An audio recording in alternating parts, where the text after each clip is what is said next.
Brought to you by Baum Chevrolet Buick in Clinton, your Silverado headquarters, and brought to you by Connexus, providing fiber internet to Clinton. Learn more at DeWittDailyNews.com. A DeWitt County resident has gone through the process of seeking a special use permit to operate a kennel in rural DeWitt County. At last Thursday's DeWitt County Board meeting, the board approved a special use permit that has garnered a lot of attention on social media. But the board chair, Joe Whitty, says the board cannot consider that cannot be considered for the determination of the application. Ashley Miller's application for the kennel was approved last Thursday night after recommendations for approval from the Zoning Board of Appeals and the Regional Planning Commission. Board Chair Joe Whitty told the board it was tabled last month to get a copy of the transcripts of those hearings to board members. Okay, the next item, we had a motion last month, we tabled it, and we had a motion by Tilly, second by Myers. Is that still standing for this month? Or do we need to get a new motion?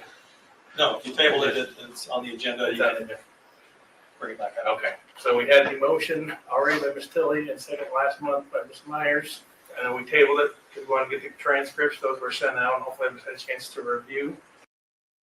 Whitty put in a stipulation into the application for the operator to receive appropriate licenses through the Illinois Department of Agriculture. One thing I wanted to note, I know there was some discussion in the hearing on the desire to possibly run an animal rescue out of the facility. And I want to be clear that our ordinance, it does say that a special use permit shall be deemed to authorize only one particular use, in which case we applied for a kennel. And I think breeding could fall under that, but I want to be clear that an animal rescue does not fall under a kennel. So if you had plans to expand that, you could take additional SUP or go through the proper process to do that. One other, I know there was some discussion on compliance with one, that this has already been an operational kennel and that the Department of Agriculture, there's some licensing required in there. So I would like to propose a condition to attach to the case that we have before us.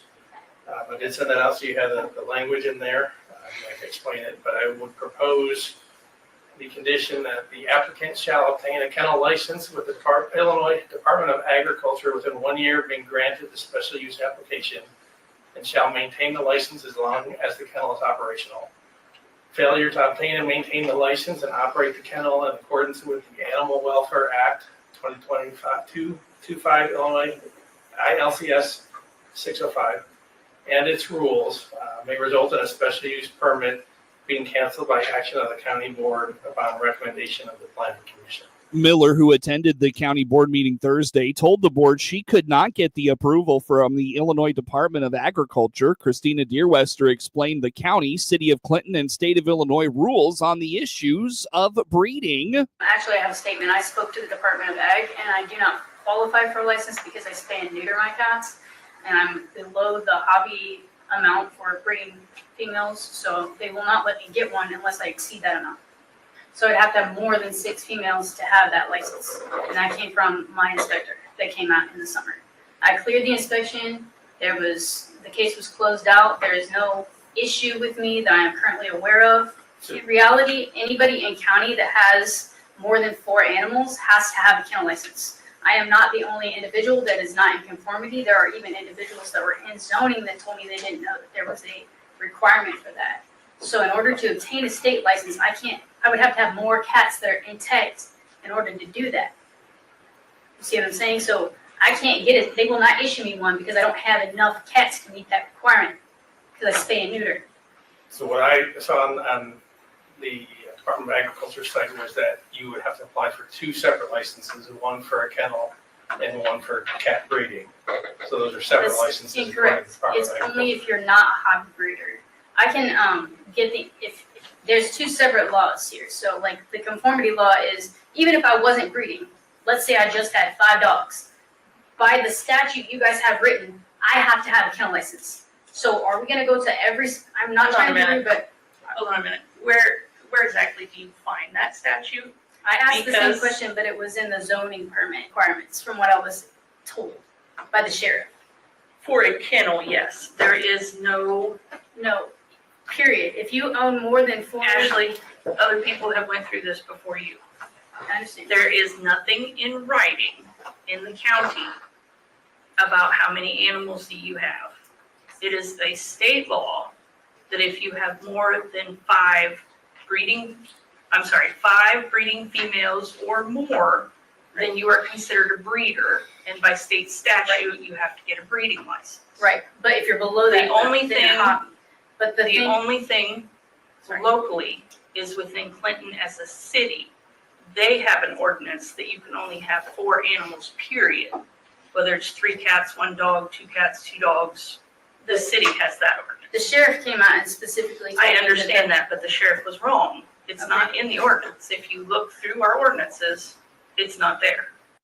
Miller says she is being targeted by authorities and those in the community who oppose her efforts. She believes the zoning is very unclear and for what she is looking to do. This is where the confliction is, because I have lived in county for, and I'm not trying to like say anybody's wrong, but that's the issue. The zoning stuff doesn't match. And I'm being targeted, and I'm sorry, but I am. I have been targeted since I moved home, okay, by people in this county. But for 10 years, I have been harassed and targeted in DeWitt County.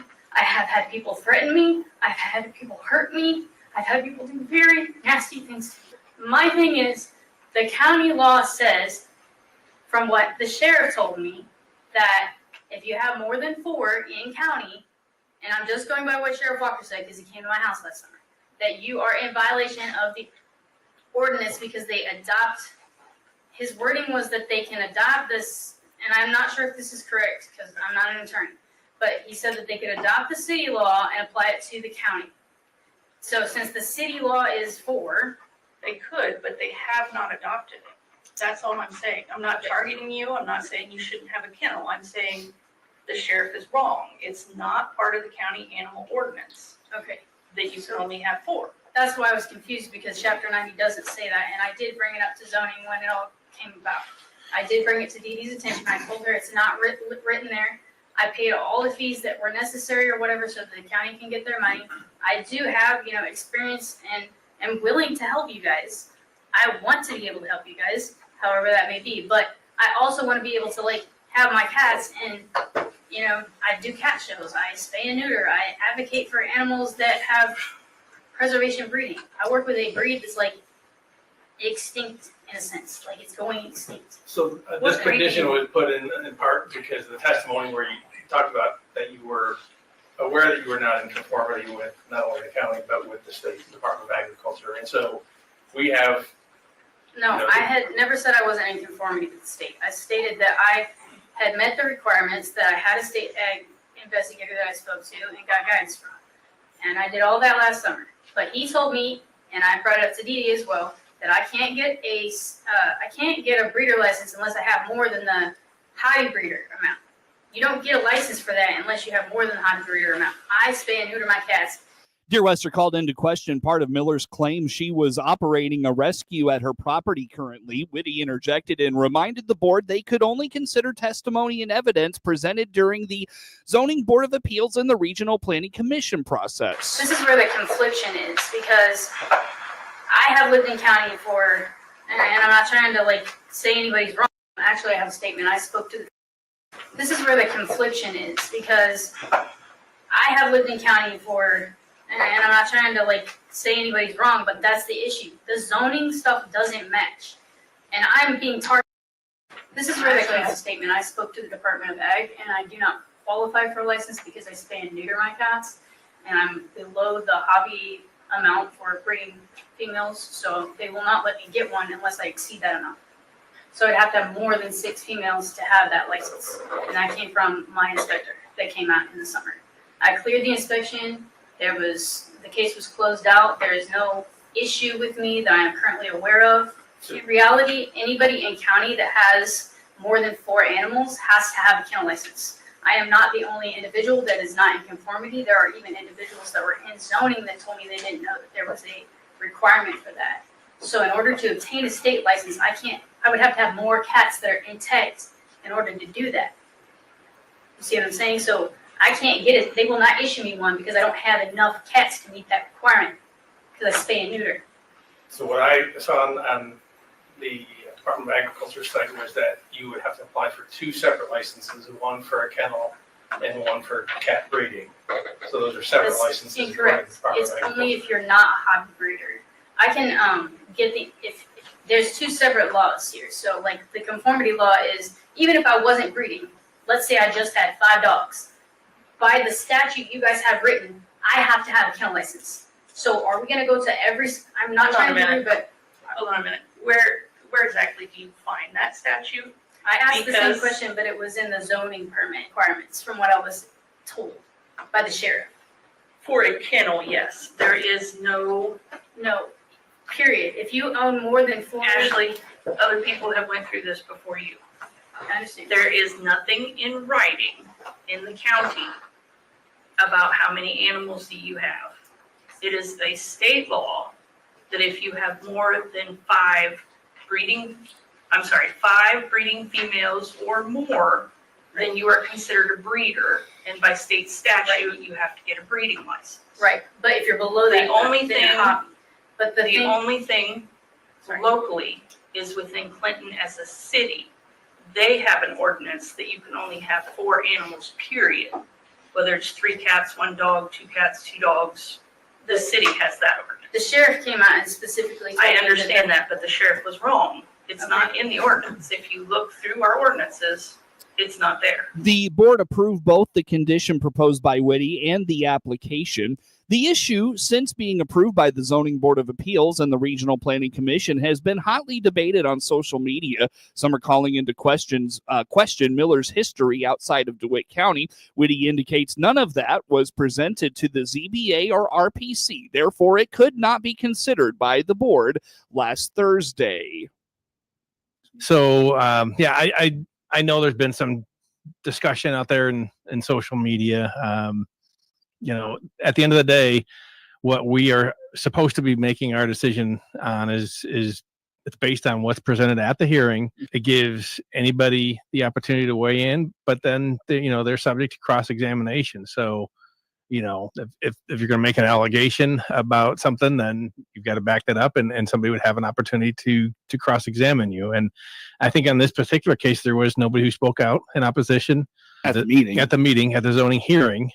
We did request transcripts. This was up on our agenda in July, and several board members wanted transcripts. So we ordered the transcripts, reviewed that testimony, and that's what we have to go by. So that's where I think it's important to, if you've got concerns for the board on a citing hearing or a special use, that's your opportunity to plead your case and give us, your evidence that we can consider.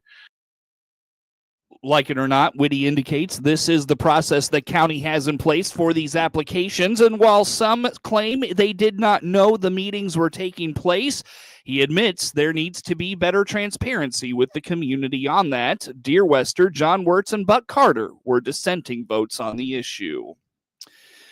News time is 21 minutes after 7 o'clock here on this Tuesday. The heat and humidity are going to move off later this week. Until then, a heat advisory remains in effect through Wednesday. On the WHOW Morning Show Monday, Ed Shimon at the National Weather Service in Lincoln told Regional Radio a few days of more intense heat with high dew points are going to make it very uncomfortable.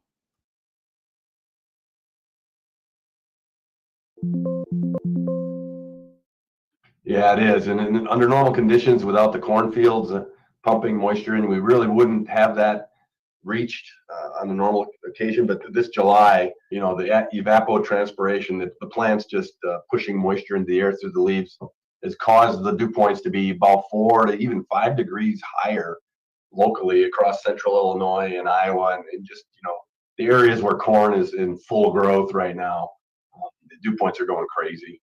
There's going to be enough breaks during the day that with a dew point that high, if you hit 92, the heat index is going to be 110 with a dew point of 80. So since the dew points are so high, and we just dumped a bunch of moisture on the ground this morning, so that's readily going to keep the dew points high. And then any sunshine causes the heat to climb into the low 90s, and then your heat indexes. 105 is our heat advisory. If we climb above 110, then we talk about extreme heat warnings. But we're just going to be kind of near 110 or so once that sun pops out today. We have a 20% chance in there lingering until about 10 or 11. But beyond that, we don't have any threat for storms in the forecast. So we're just going to heat up. And the sun, sky cover is supposed to drop, about 45%. So there's going to be peaks of sun, but still clouds are going to be filtering the sun a bit. But so it's not going to be completely sunny, but it's going to warm up. It's going to really get muggy and hot out there. According to Shimon, Wednesday early Wednesday afternoon is the target time for some potential severe weather. He indicates a cold front is going to move through, which is going to provide some relief from the heat and humidity. Well, the cold front, as I'm looking at the wind direction changes on Wednesday, the peak storm period actually goes from about 1 o'clock till 6 o'clock. But we do have storm chances the rest of the evening and even in the overnight. So the front isn't going to be moving as quickly. So it's going to be kind of a wet, dreary Thursday morning possibly still, but it'll be cooler. Morning low is 68, and it's not going to really climb that much. As I mentioned, Thursday high of 74. Breezy northeast winds, 15 gusts to 25. So that air mass is going to be coming in, but, we're not going to see that real nice day without rain until probably Friday when we see high still in the 70s. I think I saw 74 for a high on Friday and much less sky cover. So a sunny day, still breezy. It's going to be northeast winds bringing that cooler air and drier air in, and not bad as we head into the weekend. Saturday, I'm not showing any precipitation chances, high of 74. I mean, I can't believe I'm saying this because that's 10, 11 below normal for highs. That's going to continue. Even the outlook that goes from the 2nd of August through the 6th is showing below normal temp tendencies through that whole time period. I know it's going to start out on the cool side, but it's going to be a pleasant start to August after the heat that we endured here the last 2 weeks. Some much needed rain has fallen in central Illinois over the last week or so. We'll have more with Shimon on that. Wide ranging rainfall totals later this week on regional radio. News time is 25 minutes after 7 o'clock here on this Tuesday. Logan County fairgoers are in for a warm and wet week. Rod Conklin is the Logan County Fair Board president and told regional radio on the Noon Farm Show Monday the Logan County Fair kicks off with the Fair Queen Conference. He also notes the Cooper Allen and Thomas Mack concert Saturday should be a huge hit. Well, fair officially opens tomorrow at 9 o'clock, and tomorrow night we have the Logan County Fair Queen contest at 6:30 at the grandstand. And Wednesday, there's lots of shows going on, be it livestock, and Wednesday night is the 4-H scramble, and I think it's the oldest calf scramble in the state of Illinois. And on Thursday, it's Veterans Day. All veterans get in free, and it's ITPA tractor pulls. And on Friday, we have car races through Track Enterprises, and with modifieds, let's see what other classes, 4-cylinder cars, Crown Vics, and street stocks, if I remember correctly. Saturday night's our big show, which Cooper Allen is the headliner with Thomas Mack. And it's going to draw a huge crowd. But there's tickets available online or at the ticket office here at the fairgrounds. And on Sunday at 4 o'clock is the demo derby. Conklin notes they have over 200 volunteers who help make the fair happen, from superintendents to just mowing the grass. The Fair Board is grateful to all the Logan County community members who sacrifice their time to make the fair happen. We have a appreciation dinner that we had last night for all the volunteers here for the fairgrounds, and there's roughly about 200 volunteers that come to this that help in their superintendents or assistant superintendents or help us in some way. They might be guys that just come out here and mow during the week. I mean, there's a lot of people that just give their time, and we greatly appreciate it because the fair wouldn't happen without them. They're all from around the county. They're from both sides, north, south, east, west. It's people that grew up going to the fair, and they still enjoy it. As far as the superintendents, that most of them have been in that position for several years or more, or an assistant and moved to, they're in charge of their department. They take care of the setup, the judging, they get the judges, and they just have to bring the paperwork back to the office, but they're in charge of the whole program, be it flowers, be it culinary, be it swine, sheep, whatever. We let them have responsibility because we can't do it all. Between the carnival rides, the fair food, races, and concerts, there's plenty of fun to be had at the Logan County Fair this week. You can visit it, find out more by visiting LoganCountyFairIL.com. News time, 28 minutes after 7 o'clock on this Tuesday. We wrap things up coming up on the morning show. Experience the power of better connection with Connexus Fiber Internet. Connexus delivers ultra-fast, reliable speeds to keep you connected at the speed of life. Whether you're working from home, streaming your favorite shows, or gaming with your friends, Connexus has you covered. Say goodbye to buffering and dropped calls and say hello to fiber fast internet. Ready to upgrade your connection? Sign up today by clicking the Connexus icon at DeWittDailyNews.com. Nothing connects us like Connexus. Is the summer heat getting to you? This is Scott Baum from Baum Chevrolet Buick in Clinton and Farmer City, inviting you to cool down in a new Chevy. We have cool new crossovers like the Chevy Equinox or hot new trucks like the Chevy Silverado 1500, which has up to $7,500 in extra savings over our regular discounts. See all our inventory and prices online. And don't forget, we need and would love to trade yours in. Chevrolet, together let's drive. BaumChevyBuick.com, right from the start.